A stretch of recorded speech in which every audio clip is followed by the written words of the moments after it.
자, 더불어민주당이 윤 대통령의 공천 개입 의혹을 밝혀줄 물증이라고 하면서 공개한 녹음 파일 파장이 만만치 않습니다. 자, 22년 5월 9일 윤 대통령이 김영선이를 좀 해줘라, 공천해줘라 이런 뜻입니다. 민주당은 약 한 달 뒤인 6월 15일 명 씨가 지인이 듣는 앞에서 제3자가 녹음한 거라고 말하면서 탄핵의 판도라 상자가 열렸다고 했습니다. 자, 탄핵 여론을 키울 스모킹 건이다 이런 입장인데 대통령실은 대수롭지 않게 이야기를 합니다. 그냥 좋게 이야기한 것뿐이다. 공관위로부터 공천 보고를 받은 적도 지시한 적도 없다. 당시 공천 결정권자는 이준석 당대표 아니었냐. 이렇게 얘기를 했습니다. 자, 윤상현 의원은 이제 공관위원장인데 자신도 대통령 측에 일절 보고한 적이 없다. 그런데 대통령은 녹취에서 누군가 보고하러 왔다 이런 얘기를 했죠. 이게 좀 엇갈리는 부분입니다. 그러자 이제 이준석 개혁신당 의원은 윤 대통령이 공관위 보고받는 줄 나는 몰랐다. 어디서 이준석 팔아서 변명하려고 하느냐 이렇게 비판을 했습니다. 그런데 자, 명 씨는 이 민주당이 공개한 녹취와 관련해서 자신이 제공한 적은 없다. 자신이 고용했던 A씨로 추정된다. 이런 입장을 밝혔습니다. 자, 중간에 내용은 하나도 없는데 잘린 부분은 당에서 다 하겠다는 내용이다. 그러니까 결국은 더 공개된 내용보다 더 중요한 게 빠져 있다는 얘기도 같습니다.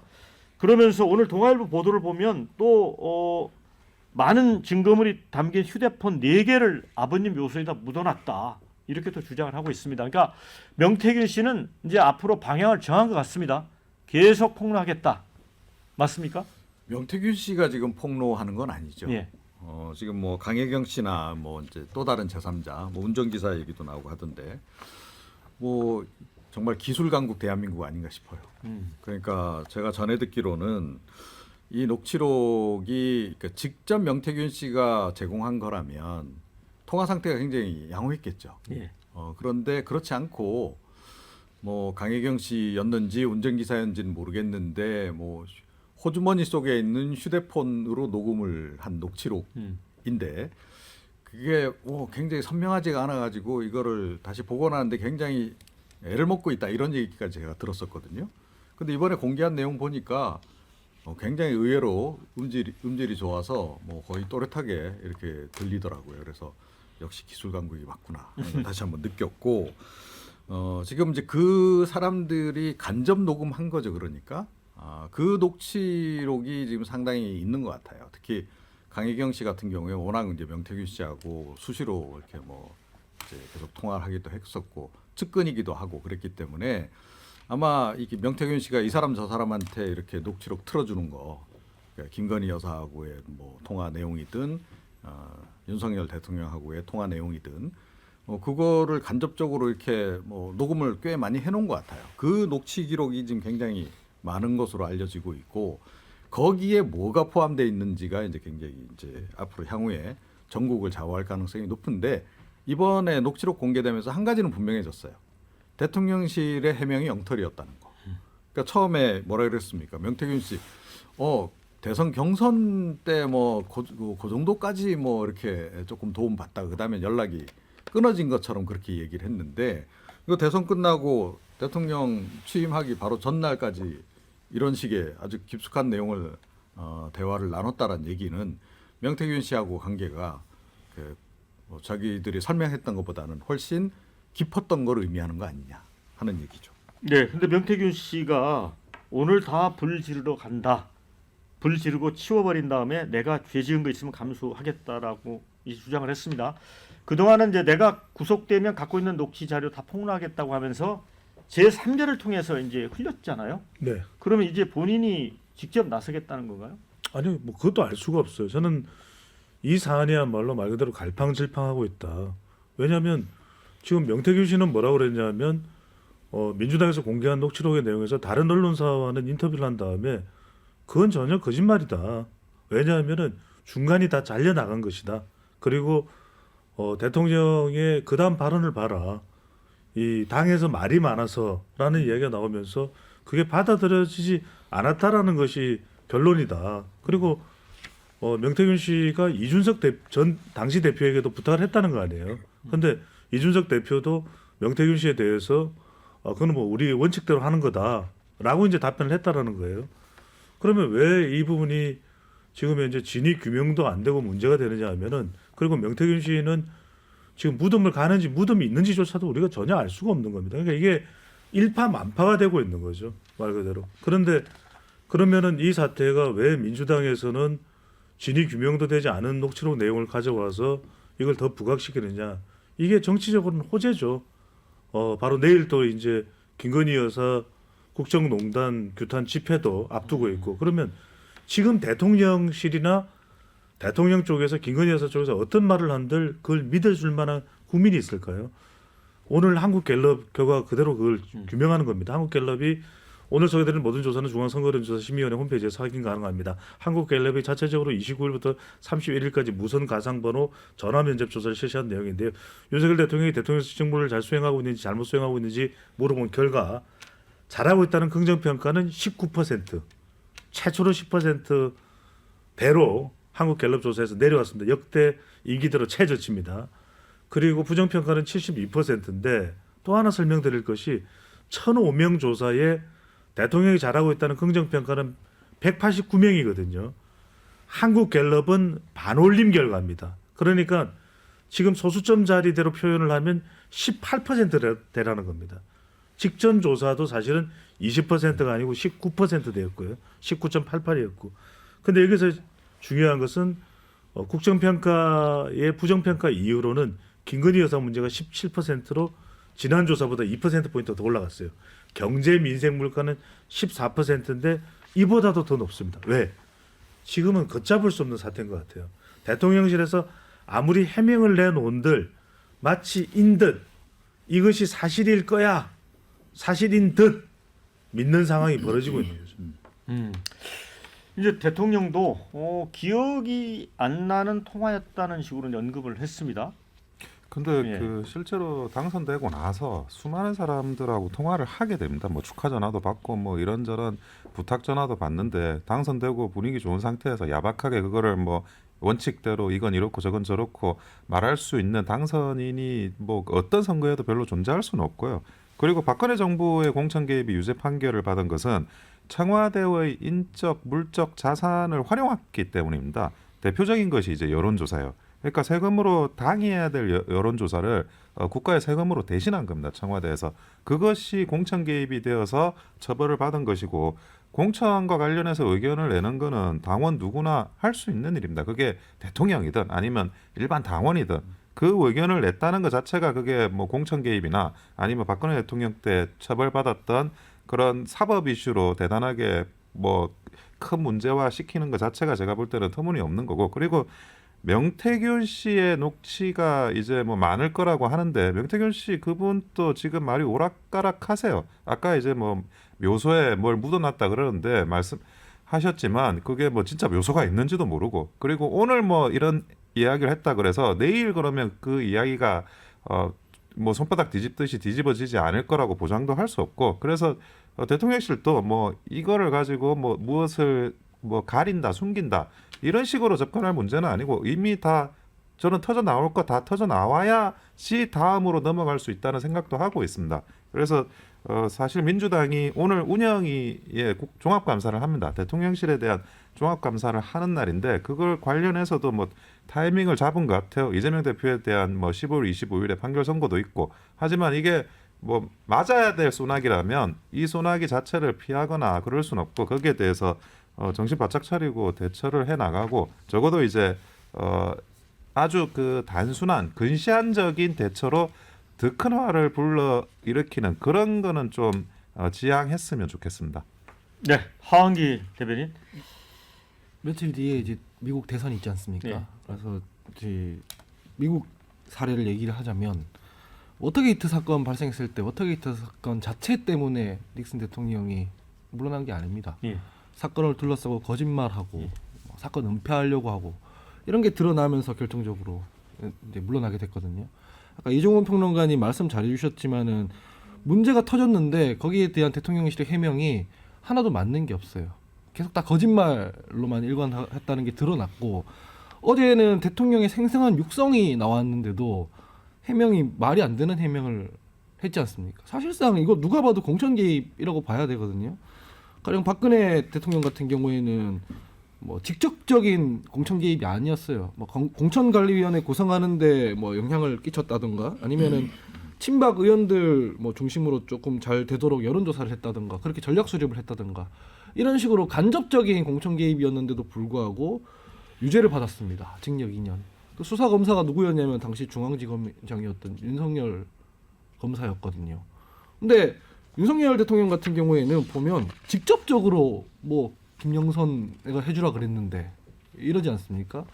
그래서 이게 지금 이런 식으로 해명하다가는 뭐 조국 대표가 지금 뭐 탄핵 열차에 타라 이런 식으로 얘기를 하는데 아까 배용창 소장님께서 잘 말씀해 주셨듯이 그 뭐 지지율 지표라든가 뭐 분위기라든가 사안의 어떤 심각성이라든가 이런 걸 보면 하야 요구까지 나올 것 같습니다. 국민들로부터. 자, 댓글 좀 소개를 해드리겠습니다. 녹취가 사람 잡는다. 딱 그 상황이다. 이런 의견 주셨고요. 당선 무효, 선고비 반납, 국민의힘 해산 그 수준까지 가야 하는 거 아닙니까? 이런 의견도 주셨고요. 검찰이 손 놓고 있어서 명시 증거인멸 시간 벌어준 거 아니냐? 이런 의견. 역사는 반복된다. 이제 탄핵의 문이 열린 것 같다. 이런 의견도 주셨어요.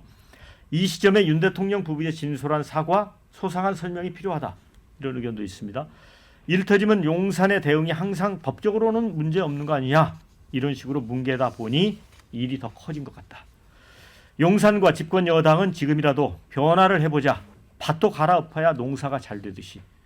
이런 의견도 주셨습니다. 자, 이걸 제3자에게 떠벌리고 주위 사람들이 녹음했다는 게 한심하지만 국민적 의혹이 크니 검찰은 신속하고 철저하게 이 건을 수사해라. 이런 의견 주셨습니다. 아까 하은기 대변인 말씀을 하셨는데 근데 이 사건과 관련해서 쟁점은 당선인 신분이었는데 선거법 위반이 되느냐. 법조계 의견도 엇갈린다고 합니다. 그런데 일부 또 변호사들은 고도의 연관성이라는 개념으로 대통령 신분 전에 발언을 했고 그 다음날 공천에 반영이 됐다면 또 연관성이 있다. 이런 해석도 있는 것 같습니다.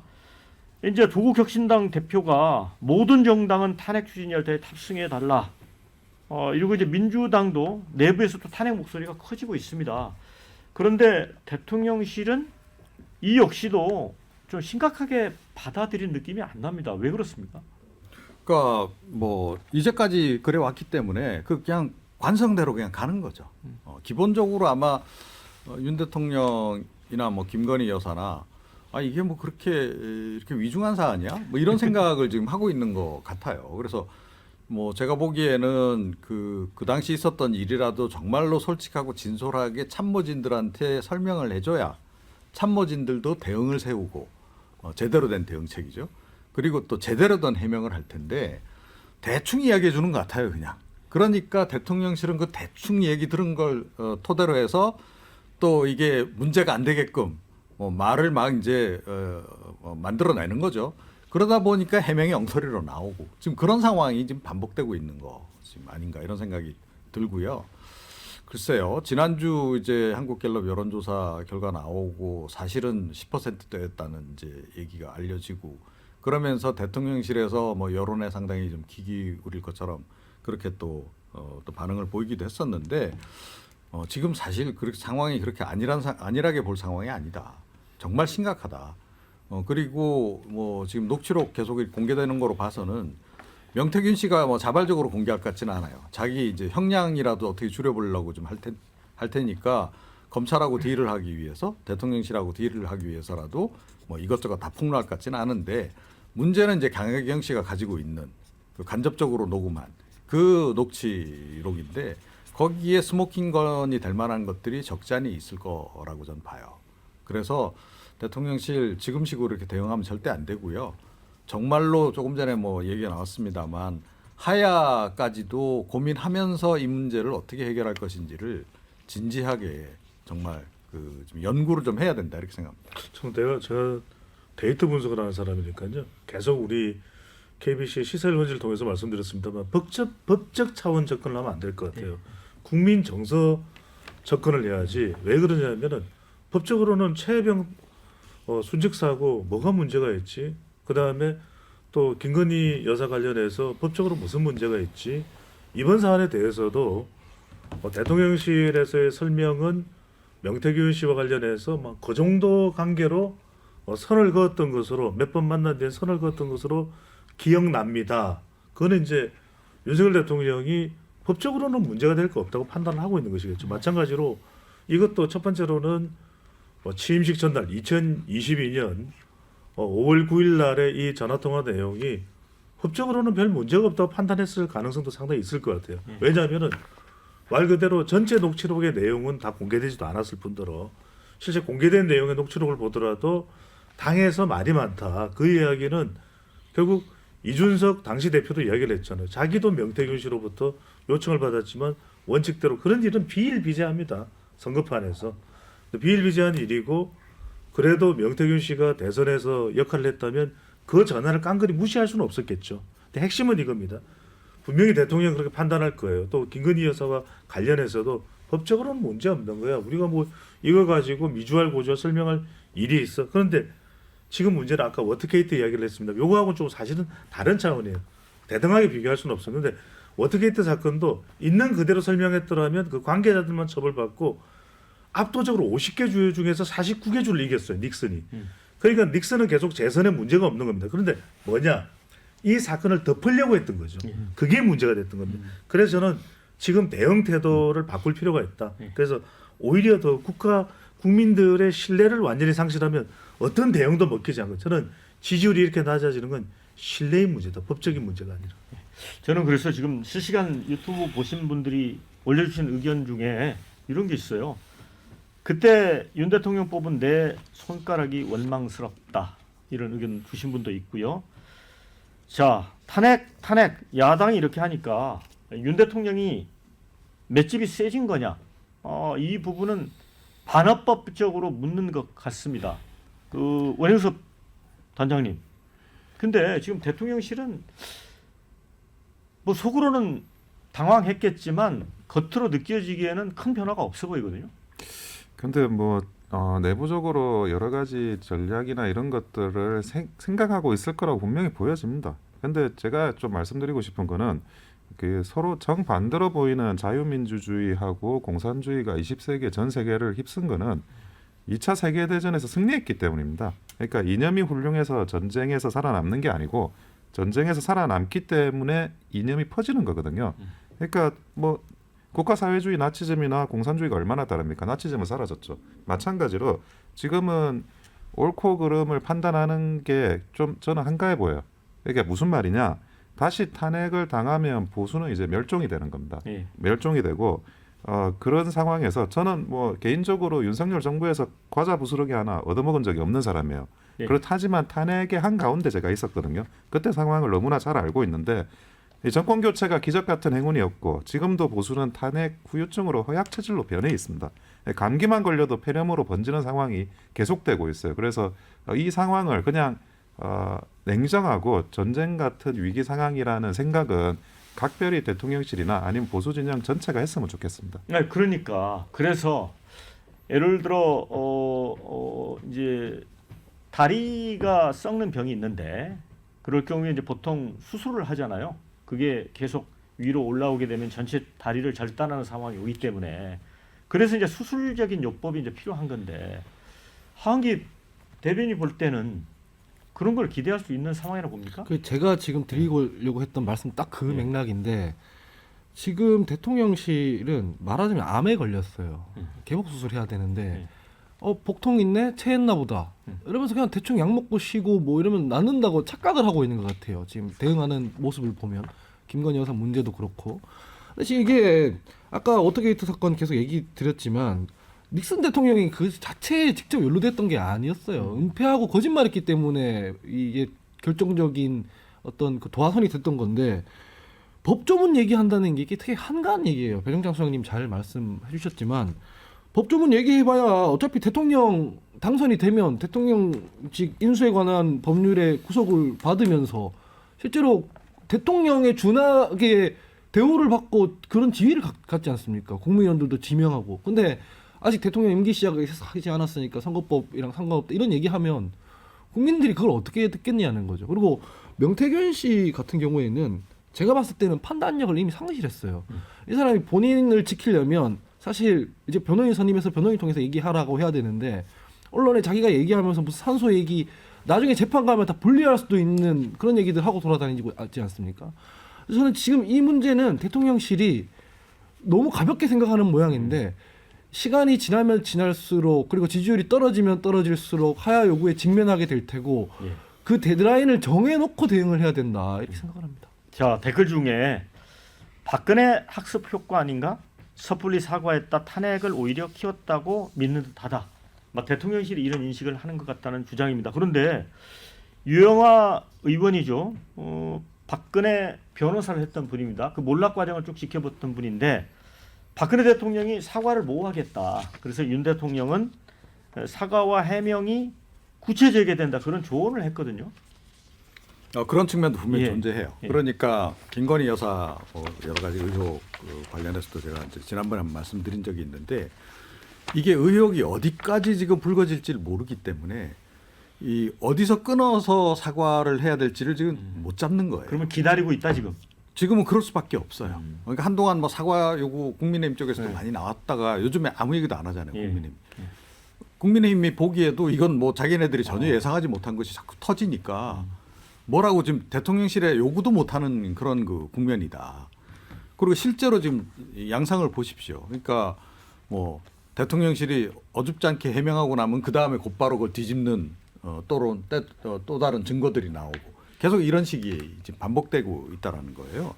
그래서 지금 만약에 사과를 하겠다라고 대통령이 마음을 먹으면 정말로 모든 거를 다 까발릴 각오로 하지 않으면 못하는 겁니다. 김건희 여사도 마찬가지. 근데 그러고 싶은 생각은 없는 거죠. 그리고 그게 또 나중에 오히려 법적으로 이거는 내 발목을 잡을 수도 있어. 이 생각을 아마 분명히 할 거예요. 명태균 씨하고 달리 이제 윤석열 대통령은 어찌됐건 이 법조인이기 때문에 그래서 지금 남은 거는 이 사태가 어디까지 가는지를 일단 보고 법적인 대응 방안을 세운 다음에 사과를 하더라도 해야 되겠다라고 생각을 하고 있는 것 같아요. 네. 근데 결국은 그러면서 자꾸 타이밍을 놓치는 게 문제죠. 네. 그런데 이제 한동훈 대표는 지금 침묵하고 있고요. 그런데 뭐 한동훈 대표도 뭐가 더 튀어나올지 알 수 없어서 뭐 말하기가 어려울 수도 있을 것 같습니다. 그런데 이 홍준표 대구시장은 탄핵 전야 대접을 보는 것 같다. 선거 브로커가 나라 휘젓고 있는데 야당은 이에 맞춰 대통령 공격만 하고 있는데 여당이 왜 저항하지 않느냐? 권력 투쟁만 하고 있다. 맞습니까? 저는 이 부분에 공감합니다. 왜 그러냐면 저는 대통령의 위기인과 동시에 국민의힘 보수의 최대 위기 상황입니다. 그럼 한동훈 대표가 입을 열어야 된다는 근데 거예요? 한동훈 대표가 특정 사안에 대해서 미주알 고주알 이야기하기 쉽지 않아요. 하지만 대통령의 위기 국면이라는 데서 집권 여당의 대표가 나서지 않는 것도 이상하거든요. 저는 오히려 협심 대응을 하는 것이 맞다고 보는 이유가 지금 메신저 문제 때문입니다. 예. 앞서 한국갤럽의 조사에도 보면 대통령 지지율이 19%거든요. 대통령실에서 어떤 해명을 내놔도 안 믿을 거예요, 국민들은. 그런데 국민의힘과 더불어민주당의 지지율은 32%로 동률입니다. 그리고 이제 한동훈 대표와 이재명 대표의 호감도를 물어봤는데 거의 차이가 안 나요. 그러니까 적어도 지금 역할을 해줄 수 있는 유일한 인물은 국민의힘 내부에서 한동훈 대표입니다. 물론 한동훈 대표 주변에서는 그런 이야기를 할 사람도 있을 거예요. 지금 뛰어들었다는 공도 동망입니다. 대통령 이 위기 상황에 말려들어서 당신의 그 경쟁력까지도 잃게 될 겁니다. 그런데 대통령 무너지면 사실상 본인이 전진할 수 있는 동력 자체도 한동훈 대표도 많이 상실될 수밖에 없기 때문에 좀 금방 마무리하겠습니다. 네, 근데 이제 중요한 것은 한동훈 대표가 여기가 저는 기회가 될 수도 있다고 봐요. 왜? 워낙 유난 갈등이 있는데도 불구하고 이렇게 한동훈 대표가 나서서 진정 국면으로 들어간다 하면 이거는 한동훈 대표에게는 좋은 기회가 됩니다. 그리고 대통령도 미안할 수밖에 없어요. 나를 도와준 한동훈. 김건희 여사도 마찬가지예요. 저는 한 대표의 기회가 지금이다. 기회가 오고 있다.